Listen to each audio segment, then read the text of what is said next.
রংপুরের শিক্ষক গণপতি চক্রবর্তী ও তার পরিবারের 4 জনকে হত্যার ঘটনায় পুলিশ যে সময়সূচি দিয়েছে তার সঙ্গে একটি তথ্য মিলছে না, আর এটা নিয়েই এখন প্রশ্ন উঠছে।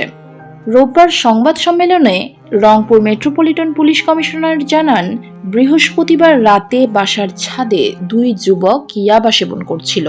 শব্দ পেয়ে গণপতি চক্রবর্তী ছাদে ওঠেন, বাধা দেন, আর তখনই তাকে হত্যা করা হয়। এরপর একে একে তার স্ত্রী, মেয়ে ও ছেলেকেও হত্যা করা হয়। অর্থাৎ পুলিশের ভাষ্যমতে পুরো পরিবার বৃহস্পতিবার রাতেই মারা যায়। স্বজনদের বক্তব্য থেকেও এটা মিলে যায়।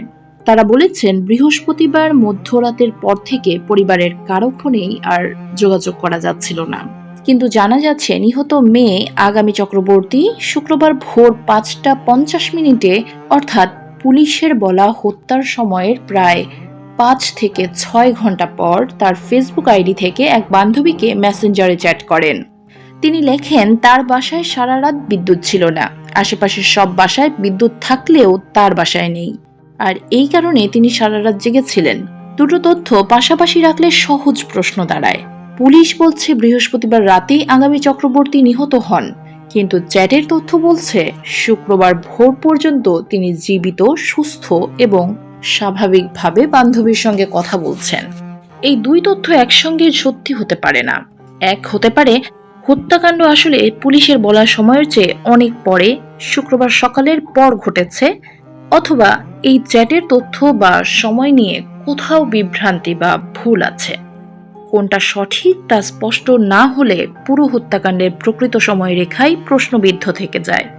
বিদ্যুৎ সংযোগ বিচ্ছিন্ন থাকার বিষয়টিকে পুলিশ ডাকাতির নাটক সাজানোর অংশ বলে ব্যাখ্যা করেছে, কিন্তু মেয়ের চ্যাটে এমন কোনো কথাও নেই যাতে বোঝা যায় সে ভয় পেয়েছিল বা কোনো বিপদ আঁচ করতে পেরেছিল। দিন শেষে রংপুরের আলোচিত 4 খুনের রহস্য থেকে যায় হাজারো প্রশ্ন। আপনার কি মনে হয়, এটা কি শুধুই খুনের ঘটনা, নাকি এর পেছনে রয়েছে কোনো বিশাল গল্প? কমেন্ট করে আপনার মতামত জানান।